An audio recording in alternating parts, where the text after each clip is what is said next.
दूसरा सवाल देखते हैं यूथ कंपटीशन का। एक RLE लोड दिया हुआ है, RL। तो RL लोड दिया हुआ है सिंगल फेज का दिया हुआ है RLE लोड, और कैसा है, फुल्ली कंट्रोल्ड ब्रिज है, फुल्ली कंट्रोल्ड कन्वर्टर है। तो RLE पहली बात तो इसमें क्या पूछा गया है, सवाल में पूछा गया है कि एवरेज वैल्यू बतानी है। क्या बतानी है, एवरेज वैल्यू। एवरेज वैल्यू बतानी है किसकी, करंट की। एवरेज करंट बतानी है IG। सवाल में पूछा गया है कि बताइए एवरेज करंट। देखो उसने ई भी दे रखा है, एक तरीके से बैक ईएमएफ मान लीजिए, जो बैक ईएमएफ नहीं, यदि सेल्फ इंडक्टेंस, क्योंकि इंडक्टर के कारण इसमें RLE लोड है, तो इंडक्टर भी लगा हुआ, तो इंडक्टर का कुछ ना कुछ सेल्फ इंडक्टेंस भी होगा, सेल्फ इंडक्टेंस होगा तो उसमें सेल्फ इंड्यूस्ड ईएमएफ भी जरूर होएगा। तो जो मैं वोल्टेज अप्लाई कर रहा हूँ उसका विरोध भी करेगा, तो विरोध करने के कारण उसमें कुछ ना कुछ बैक ईएमएफ भी बनेगा, और जो उसमें सेल्फ इंडक्टेंस के कारण जो बैक ईएमएफ बनेगा वो वही दे रखा है, कितना दे रखा है, 50 वोल्ट। और बाकी हमारे पास मेन सप्लाई वोल्टेज कितना दे रखा है, 220 वोल्ट। फायरिंग एंगल कितना दे रखा है, 60 डिग्री। तो R बराबर कितना दे रखा है, 5 ओम। L की वैल्यू दे रखी है कितनी, 4 मिली हेनरी। देखो single phase full wave rectifier के लिए, किसके लिए, single phase full wave rectifier के लिए V एवरेज का फार्मूला होता है 2Vm और अपॉन का पाई और इंटू कॉस अल्फा। यदि इसी फार्मूले को हाफ वेव रेक्टिफायर के लिए लेंगे तो फार्मूला होता है उसके फुल वेव के लिए विद आर लोड के साथ, तो 1 का 2 पाई और 1 प्लस का कॉस अल्फा।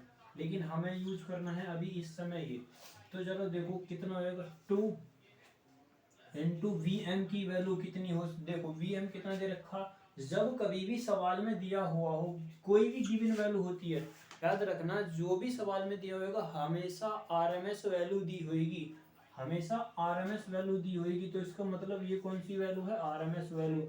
और मुझे क्या लिखनी है, Vm का मतलब है पीक वैल्यू या मैक्सिमम वैल्यू। तो इसमें √2 की गुणा कर दो, क्योंकि √2 के मल्टीप्लाई करने के बाद लिखी हुई है, और अपॉन पाई और इंटू कॉस 60। देखो 2 इंटू और इंटू √2 और बटे पाई और कॉस 60। देखो इसकी वैल्यू समथिंग में आएगी 100। कितनी आएगी, समथिंग में 100। जब इसको करोगे तुम तो समथिंग में कितनी आएगी, 100। लेकिन देखो जब इसको हल करोगे तो लगभग में वैल्यू इतनी ही आएगी। अब क्या कह रहा है, उसने पूछा है एवरेज करंट, तो क्या पूछा है, IG। तो IG की वैल्यू कैसे निकाल सकता हूँ मैं, लगभग कितनी आ रही है, 100 और माइनस का 50। रेसिस्टेंस की वैल्यू कितनी है मेरे पास, 5। तो कितना कर सकता हूँ मैं, 50 बटे 5 बराबर कितना हो जाएगा, 10। तो 10 के समथिंग में उत्तर देखना कौन सा है, तो आपको पता लग जाएगा। अगला सवाल देखते हैं इसी में। अगला सवाल देखिए, अगला सवाल दे रखा है थायरिस्टर का ही। उसमें दे रखा है कि 3 kVA के पावर ट्रांसफार्मर कितने के हैं, टोटल दे रखा है कितना, 3 kVA। क्या दे रखा है, total voltage 3 kVA। Total string जो भी है हमारे पास, हमने एक स्ट्रिंग बनाई है SCR4 बनाकर, उसकी टोटल kVA रेटिंग कितनी है, टोटल मैं लिख सकता हूँ, टोटल रेटिंग वोल्टेज जो है, total rating voltage of string कितनी है, 3 kV। 3 kV उसने क्या बोला है, 3 kV। आगे सवाल दिया हुआ है प्रत्येक SCR की जो रेटिंग है वो 800 वोल्टेज की है। पर SCR रेटिंग कितनी दे रखी है, 800 वोल्ट। कितनी दे रखी है, 800 वोल्ट एक SCR के लिए। और कितने SCR लगे हुए हैं, 4 SCR कितने लगे हुए हैं, 4। हमें क्या बताना है, उसने पूछा है उसमें डी रेटिंग फैक्टर। देखिए पहले तो D rating factor, D rating factor क्या होता है, किसी भी स्ट्रिंग एफिशिएंसी के लिए डी रेटिंग फैक्टर उसकी रिलायबिलिटी को रिप्रेजेंट करता है, कि वह कितना भरोसेमंद है, कितना रिलायबल है हमारे लिए। रिलायबल के इसके लिए डी रेटिंग के लिए फार्मूला होता है 1 माइनस का इफिशियंसी, और परसेंटेज में निकालोगे तो 100। नीटा क्या है यहाँ पर, एफिशिएंसी, और नीटा को एफिशिएंसी कैसे निकाल सकते हैं, total string voltage, total string voltage फार्मूले इसका यही है, बटे number of SCR, number of SCR और इनटू नियरेस्ट एससीआर या पर एससीआर वोल्टेज, पर एससीआर वोल्टेज। देखिए डी रेटिंग फैक्टर, इफिशियंसी निकालने का हमारे पास तरीका होता है, मैं बता चुका हूँ। अब देखो टोटल स्ट्रिंग इफिशियंसी कितनी है, तो पहले हम एफिशिएंसी निकालेंगे तब डी रेटिंग फैक्टर निकलेगा। तो इफिशिएंसी निकालने के लिए टोटल कितनी वोल्टेज दे रखी है 3 kVA और एससीआर कितने हैं 4 और एक एससीआर की वोल्टेज कितनी है 800। तो मैं इसे लिख सकता हूँ 32, तो 3000 और बटे 32, तो 00 कैंसिल आउट। मैं इसे लिख सकता हूँ 5 से यदि आप इसको आधा करोगे तो 15/16 या फिर 15/16 ही लिखिए। अब देखिए, अब यदि मैं इसे यहाँ पर रखूँ, मान लीजिए इफिशियंसी अभी कितनी है, इफिशियंसी परसेंटेज में नहीं लेनी है, इफिशियंसी जो डी रेटिंग फैक्टर निकालेंगे परसेंटेज में नहीं लेनी है, अभी डी रेटिंग पर इफिशियंसी पर उसके लिए कैलकुलेशन करनी है। तो यहाँ पर रखो 1 माइनस का और इंटू 100, अब कर सकते हैं हम इसको, तो कितना हो जाएगा ये जरा देखो, 1 इंटू 16 और बटे 1/16 और इंटू 100, क्योंकि 16 की गुणा करेंगे 16 माइनस 15 और बटे 16, तो मैं इसे काट सकता हूँ 50/8 कर सकता हूँ, या फिर कर सकता हूँ 25/4, या फिर मैं इसे और इसे काट सकता हूँ। तो जब आपको नापता लगे तो ऐसे कर सकते हैं 6.25, तो कितना लिख सकता हूँ मैं 6.25। तो ये आता हमारे पास डी रेटिंग फैक्टर निकल कर किसका एससीआर के लिए, कि हमारे पास भरोसेमंद कितना है एससीआर। तो अगला क्वेश्चन देखते हैं। तो अगला क्वेश्चन हमारे पास 86, देखिए सवाल में दे रखा है कि गेट वोल्टेज जो है, गेट लॉस, मैं गेट लॉस को पीजी से लिख देता हूँ। गेट लॉस कितना दे रखा है 0.5 वोल्ट, कितना दे रखा है 0.5 वोल्ट दे रखा है, और वो कह रहा है कि वोल्टेज वेरिएबल जो वोल्टेज है वो कहाँ से चेंज होता है, वेरिएबल वोल्टेज होता है 2.4, 0.2 से लेकर नहीं 0.2 से लेकर कितना चेंज होता है 10 वोल्ट तक। तो उसने दोनों ही कंडीशन में बूझा है, उसने कुछ वैल्यू दे रखी है, तो उसने वैल्यू बूझी है, बताइए वैल्यू क्या हो सकती है। तो Vg बराबर, यदि मैं इसको मान लूँ कि V1 बराबर मेरे पास कितना है 2, V2 मान लूँ 2 10, तो भाई ये तो ऑप्शन में दिए हुए होंगे कि ये मेरे पास है और दूसरा ये मेरे पास। अब मैं यदि कैलकुलेशन करूँ देखूंगा करंट कितनी हो सकती है, ऑप्शन मैच करना है करंट के हिसाब से, वोल्टेज के हिसाब से तो यही मैच हो जाएगा, लेकिन करंट और निकालिए।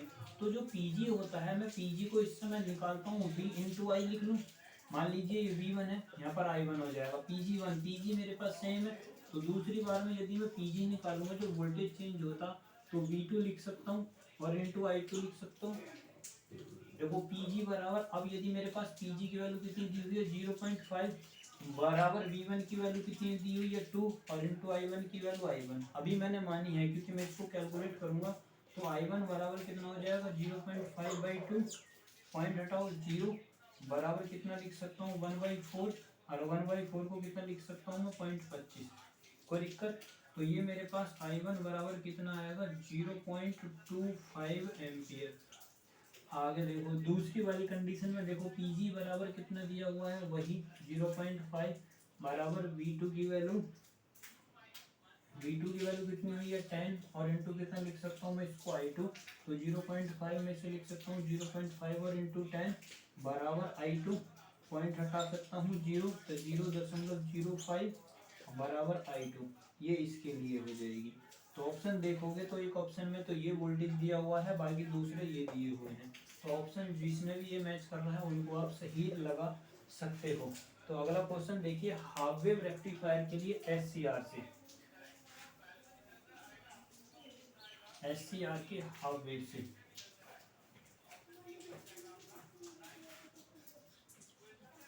तो एससीआर के हाफ वेव सवाल दिया हुआ है कि हाफ वेव रेक्टिफायर है, उसकी साइन वेव फॉर्म की वोल्टेज दे रखी है, V बराबर मेरे पास कितना होता है Vm sine omega T. Comparison करेंगे इसी से कितना दे रखा है, v बराबर दे रखा है 400 और इंटू साइन और 300 और इंटू टी, और बाकी फायरिंग एंगल दे रखा है अल्फा बराबर 60 डिग्री। कितना दे रखा है, 60 डिग्री अल्फा एंगल। अब देखो हाफ वेव रेक्टिफायर के लिए, हाफ वेव रेक्टिफायर के लिए एससीआर कंट्रोल्ड है, तो उसके लिए फार्मूला होता है वी एवरेज निकालने का। उसमें वी एवरेज शायद वी एवरेज ही पूछा है, आउटपुट वोल्टेज क्या होगा।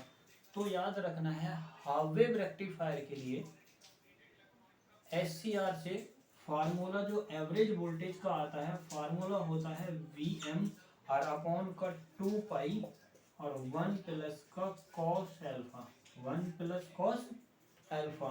तो जब मैं इसकी वैल्यू रखूंगा तो मैं रख सकता हूँ इसे वी एम। वी एम की वैल्यू कितनी हो जाएगी मेरे पास 4। देखो ये जो वैल्यू दी हुई है ये वी एम ही है, क्योंकि मैं इसकी वी एम से कंपैरिजन करूंगा तो वी एम ही है। अब आर एम एस वैल्यू नहीं निकालना, अब ये मेरे पास वी एम ही है क्योंकि वी एम की ही वैल्यू होती है। तो मैं यहाँ पर रखूंगा वी एम 14 अपॉन का 2 पाई और 1 प्लस का कॉस 60। कॉस 60 की वैल्यू कितनी हो जाएगी 1/2। कॉस 60 की वैल्यू की, कॉस 30 की वैल्यू 1/2, कॉस 60 की तो 3/2 लिख सकता हूँ मैं इसे कंप्लीट।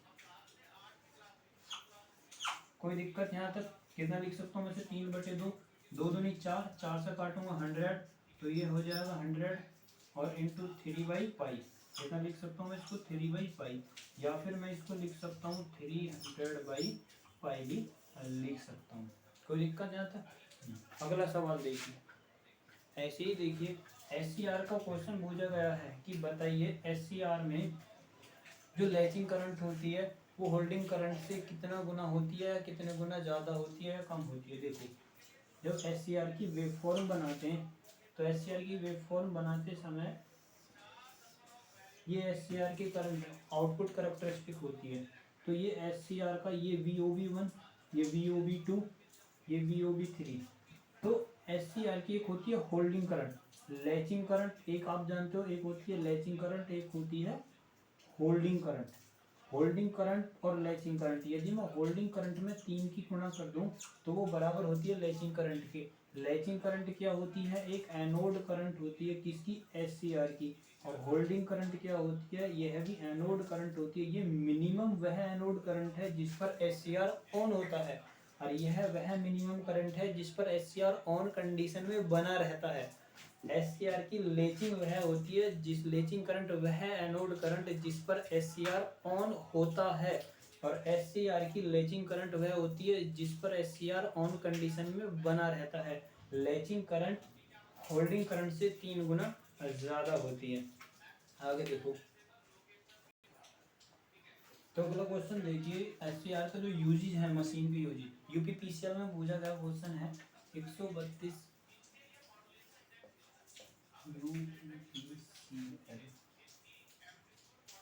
यूपीपीसीएल में पूछा गया है कब, 2018 में। 2018 में देखो सवाल में दे रखा है एससीआर की गेट विशेषता वही है, एससीआर की गेट कैरेक्टरिस्टिक कितनी दे रखी है 130। कितनी दे रखी है भाई 130। स्लोप दे रखा है, कितना दे रखा है स्लोप 1/3। आगे क्या दे रखा है उसने गेट पावर पीजी बराबर दे रखा है, तो पीजी बराबर कितना हो जाएगा 0.5। सवाल वही है। आगे सवाल में क्या कह रहा है, तो बतानी है आईजी की वैल्यू। तो अब आप आईजी की वैल्यू बता सकते हो, क्योंकि मैं इस स्लोप को क्या लिख सकता हूँ आरजी भी लिख सकता हूँ। क्या लिख सकता हूँ आरजी। तो आप जानते हैं कि पावर बराबर कितना लिख सकता हूँ मैं I² R। तो I² R तो पीजी निकाल सकता हूँ, तो कितना दे रखा है 0.5 बराबर I² मान लीजिए, थोड़ी देर के लिए इसको RC मान लीजिए, तो 0.5 बराबर I²G। मुझे क्या करना है कैलकुलेट करना है, और RG की वैल्यू मेरे पास कितनी है 130।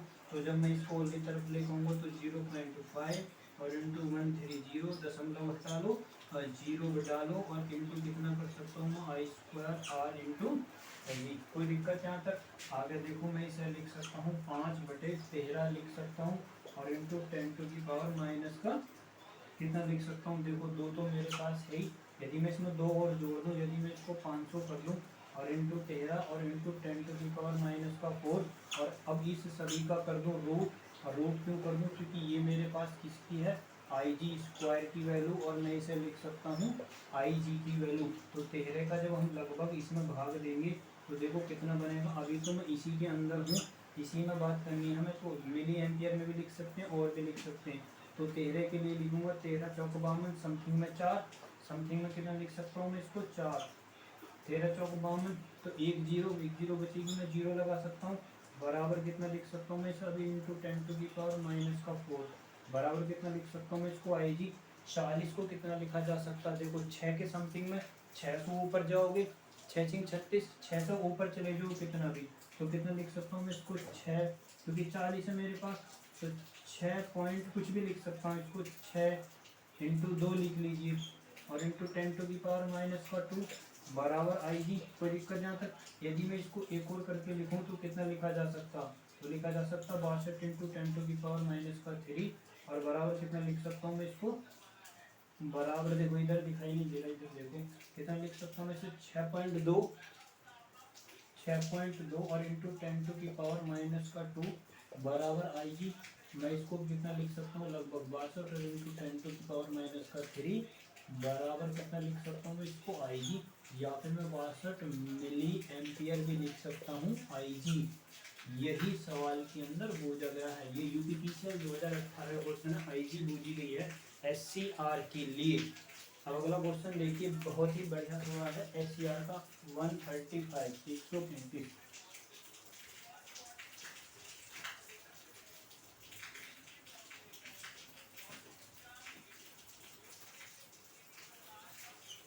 देखो सवाल काफी लंबा दिया हुआ है, सवाल में पता नहीं, छोड़ दो क्या पूछा है कैसे है। बस यूँ देखो सवाल एक चीज मैंने आपको बताई थी कि कभी भी जब सभी सोर्स वोल्टेज दिया हुआ ऐसे, और ऐसे मैंने एससीआर यदि यहाँ पर यूज करा है, यहाँ पर एक इंडक्टर के साथ यदि मैं पल्स की बात कर रहा हूँ, ये मेरे पास इंडक्टर है, मान लीजिए वोल्टेज वीएस है, ये एससीआर है, तो इसके अक्रॉस वोल्टेज जो होगी मेरे पास फार्मूला होता है एल वी एस बराबर कितना, वी एस बराबर फार्मूला होता है L into D I by D T. अब जरा एक चीज बताइए, मैं जो यहाँ डी टी लिख रहा हूँ, डी टी, ये डी टी वही समय है जो पल्स अप्लाई करी ली है, जितने समय तक पल्स अप्लाई रहेगी ये उसी पल्स का समय है जो पल्स की विड्थ है। तो इसका मतलब है यदि मैं dt निकाल सकता हूँ तो पल्स की विड्थ भी निकाल सकता हूँ।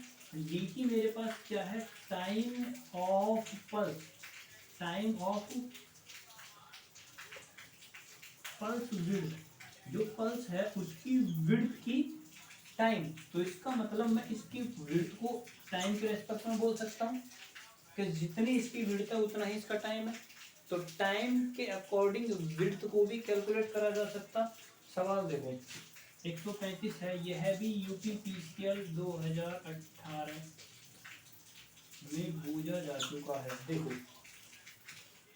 सवाल है, एक डीसी सोर्स में लैचिंग करंट दे रखी है, लैचिंग करंट दे रखी है कितनी, 100 मिली एम्पियर, वोल्टेज दे रखा है कितना 200, आरएल लोड है।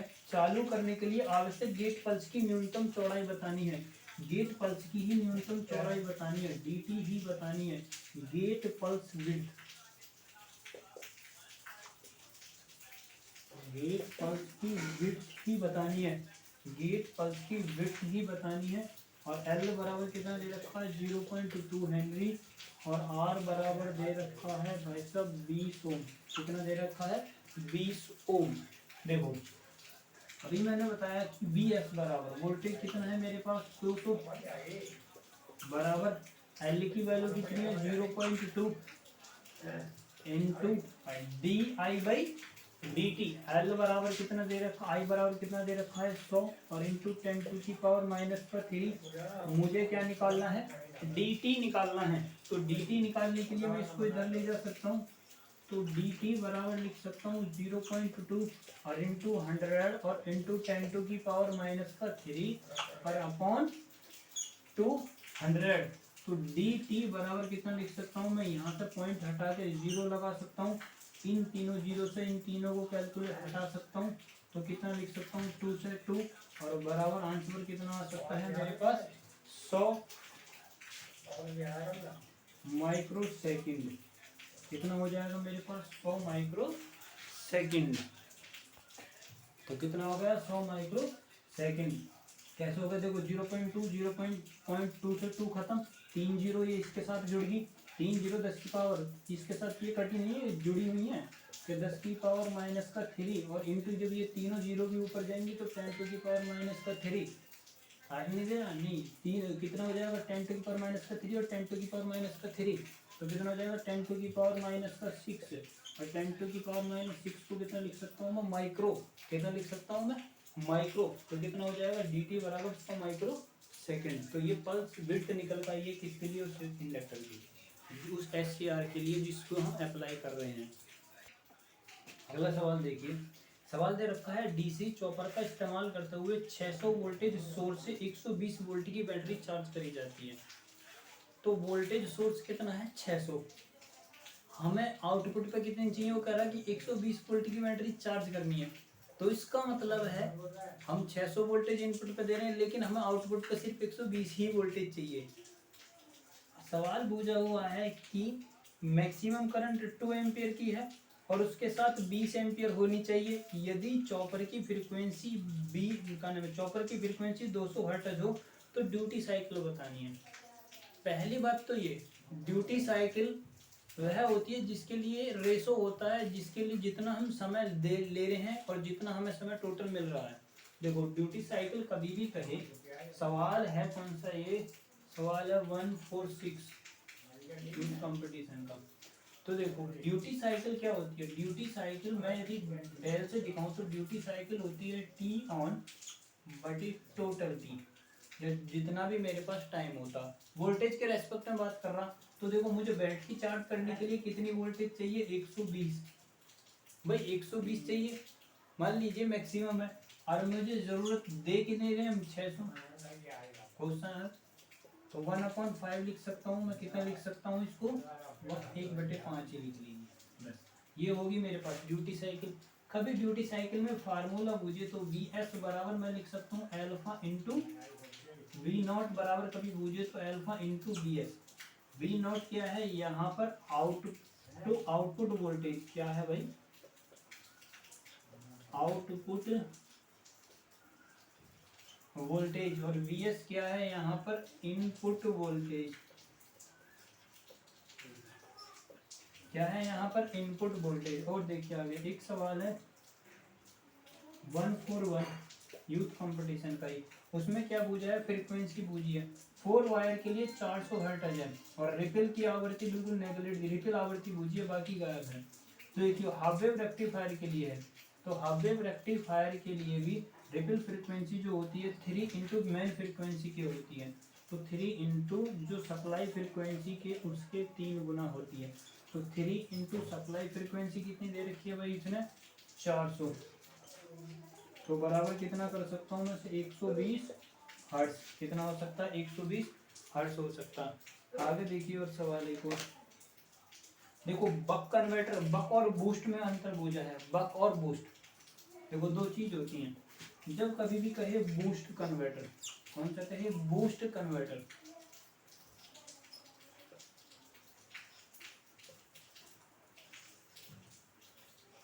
तो उसके लिए V0 की बूस्ट कन्वर्टर के लिए V0 की जो वैल्यू होती है वह होती है अल्फा, ये नहीं अल्फा ले पहले अल्फा अपॉन 1 माइनस का अल्फा और इंटू VS, क्या होती है alpha into VS।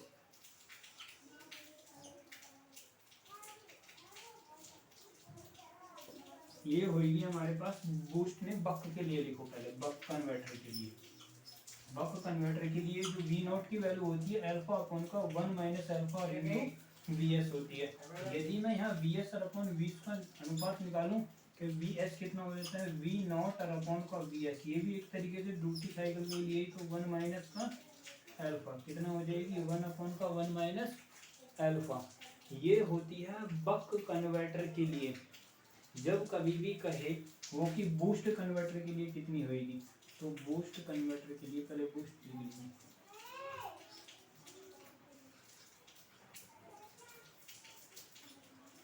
Boost converter के लिए लिखना है वी नॉट बराबर एल्फा अपॉन एल्फा ही लिख लीजिए इसे यूं ही। तो ये होती है हमारे पास एल्फा इंटू वी एस, या फिर मैं लिख सकता हूँ इसको वी एस और अपॉन का वन माइनस एल्फा, कितना हो सकती है वी एस अपॉन का वन माइनस का एल्फा। अगला देखिए क्वेश्चन यूथ कंपटीशन का 149 सवाल में दिया हुआ है एक डीसी चॉपर का प्रयोग डीसी सीरीज मोटर को रीजनरेटिव मोटर के लिए प्रयोग करा जाता है। कि डीसी चॉपर है, डीसी सीरीज मोटर से ही डीसी चॉपर रीजनरेटिव ब्रेकिंग के लिए प्रयोग करा जाता है। डीसी वोल्टेज 600 वोल्टेज है, ड्यूटी साइकिल 70% है।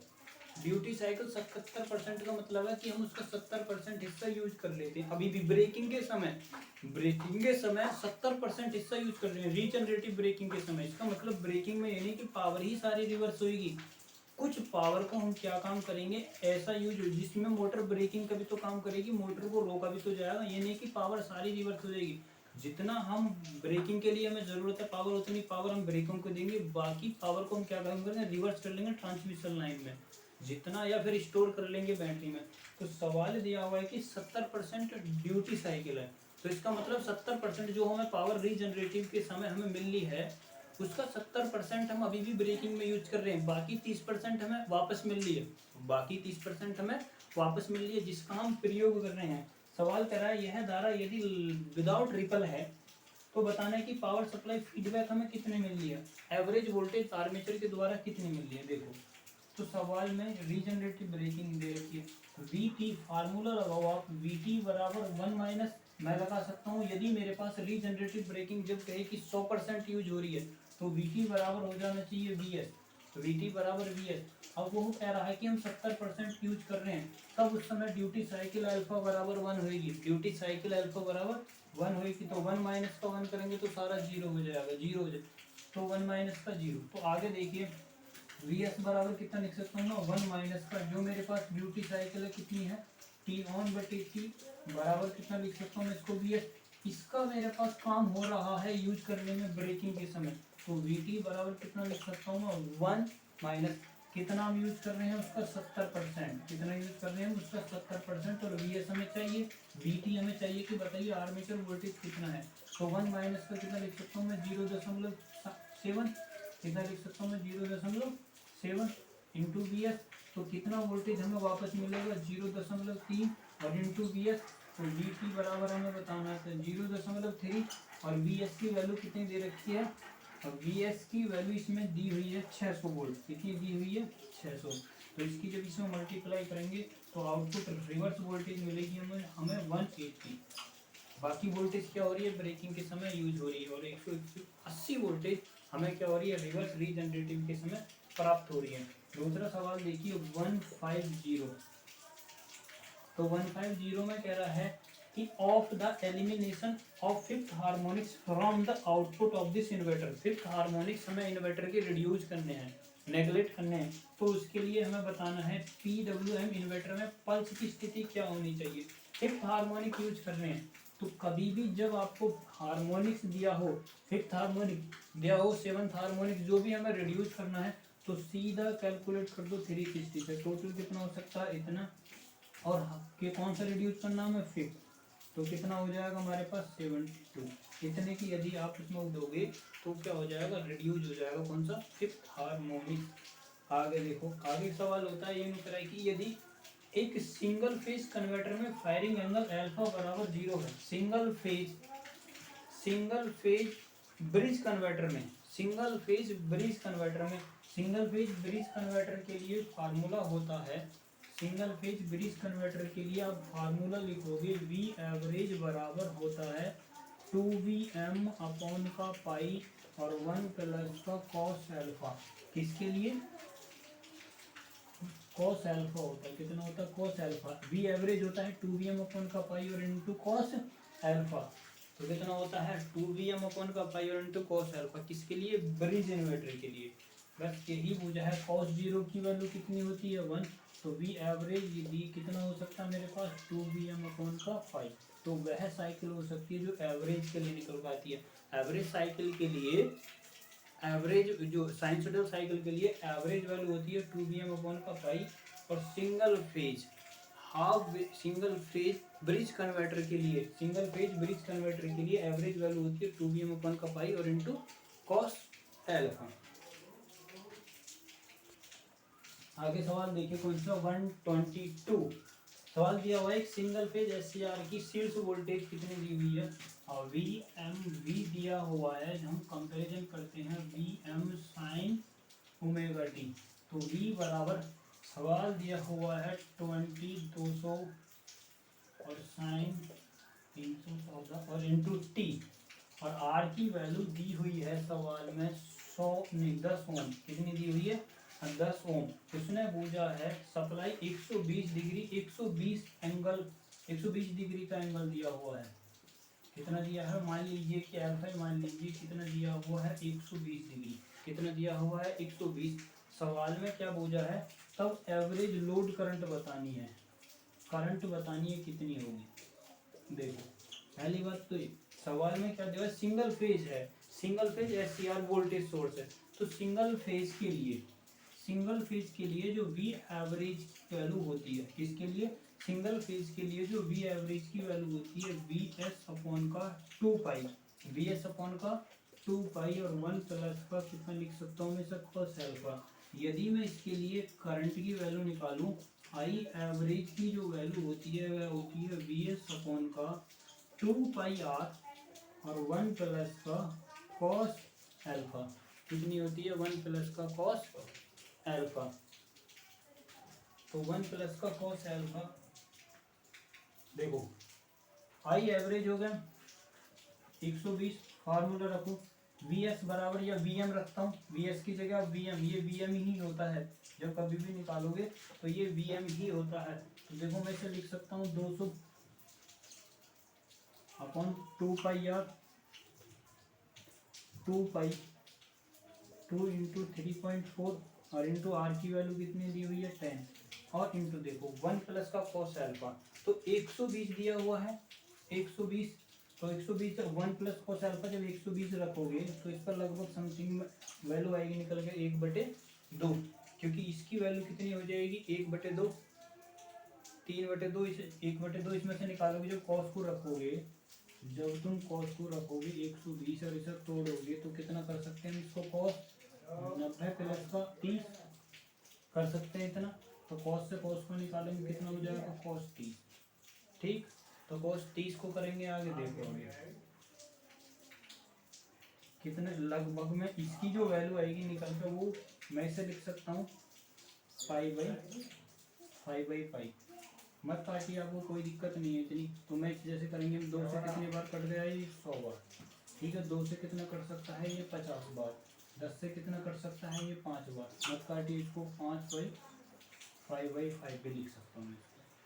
ठीक, तो अगला सवाल देखिए इस कंपटीशन का 107। देखो सवाल में दिया हुआ है, उसमें दिया हुआ है वोल्टेज 240-50 हर्ट्ज की सप्लाई के साथ और अल्फा फायरिंग एंगल दे रखा है 45। अब हमें क्या बताना? उसने पूछा है फुल वेव ब्रिज कंट्रोल्ड है, तो उसके साथ हमें पावर बताना। फायरिंग एंगल जो लोड जुड़ा हुआ है तो उसके साथ पीएल पावर बतानी है। फायरिंग एंगल है हमारे पास 45 डिग्री। फुल वेव है, कौन सा है? फुल वेव है। तो फुल वेव के लिए पहले देखिए, फुल वेव रेक्टिफायर के लिए वी एवरेज की वैल्यू होती है 2Vm अपॉन का पाई और इंटू कॉस एल्फा। कितनी होती है? 2Vm अपॉन का पाई और इंटू कॉस एल्फा। यहाँ पर मुझे वैल्यू चाहिए Vm, given value RMS value. तो वी एम बराबर कितना रखूंगा मैं, तो वी एम बराबर √2 और इंटू क्या कर सकता हूँ वी आर एम एस। तो √2 वी आर एम एस, तो सीधा वैल्यू रख दें, कितना हो जाएगा 2 इंटू √2 और इंटू 240 और अपॉन पाई और into cos alpha. Cos alpha कितना दिया हुआ है cos 45, तो मैं यहाँ पे इसे रखूंगा तो कितना हो जाएगा ये cos 45 बराबर कितना लिख सकता हूँ 1/√2। तो कितना कर सकता हूँ मैं इसको 1/√2 भी कर सकता हूँ। पाई की जगह आप वैल्यू रखोगे तो 22/7, तो 22/7 और इंटू इसको लिख सकता हूँ मैं 7, ऐसे इसको कर सकता हूँ मैं 11। देखो जब हम इसको काटेंगे बैठेंगे लगभग वैल्यू बैठेगी इसकी 150 के समथिंग में। काटोगे तो √2 से 2 खत्म, काट के देख लेना कितना हो जाएगा। मैं 7 या 21 लिख सकता हूँ इसको 3, कितना बचेगा 3 0 7 या फिर 21, 7 4 बार लिख लीजिए आप। तो इसकी जब मैं इसमें गुणा करूँगा देखो 3 7 चौक 28 को 8 2 7 या 21, 21 और 2 23, कितना बैठ सकता 21 और 2 23। लेकिन जब इसको निकालेंगे और इसमें भाग देंगे 11 से तो कितना बैठेगा 150। तो मैं यहाँ से मेरे पास आ गया वी एवरेज, कितना आ गया वी एवरेज। और जब मैं आई किसकी निकालूंगा आई एवरेज की वैल्यू निकालूंगा तो ये हो जाएगा वी एम बाई आर। तो वी एम कितना हो जाएगा मेरे पास, वी एम कितना है 150। आर की वैल्यू कितनी है, आर की वैल्यू इसमें दिया हुआ है, आर की वैल्यू 50 ओम। तो हमने यहाँ नहीं लिखा है आर की वैल्यू कितनी है 50 ओम। तो यहाँ पर 50 लिख सकता हूँ मैं, इससे काट सकता हूँ तो 3 बार कर दूँ तो 3 एम्पियर। कितना लिख सकता हूँ मैं इसको 3। आर बराबर मुझे मिल गया, बाकी ये मेरे पास करंट आ गई, क्या आ गई ये करंट आई एवरेज ही मान लीजिए। आई एवरेज बराबर कितनी आ गई 3 एम्पियर। मुझे पावर लॉस निकालना तो कितना हो जाएगा आई स्क्वायर आर। तो आई की वैल्यू कितनी है 9 और आर की वैल्यू कितनी है मेरे पास 50, समथिंग में बैठ जाएगा 450 वाट। ठीक है भाई, तो ध्यान रखना कितना हो जाएगा P बराबर आई स्क्वायर आर बराबर 9 × 50 बराबर 450।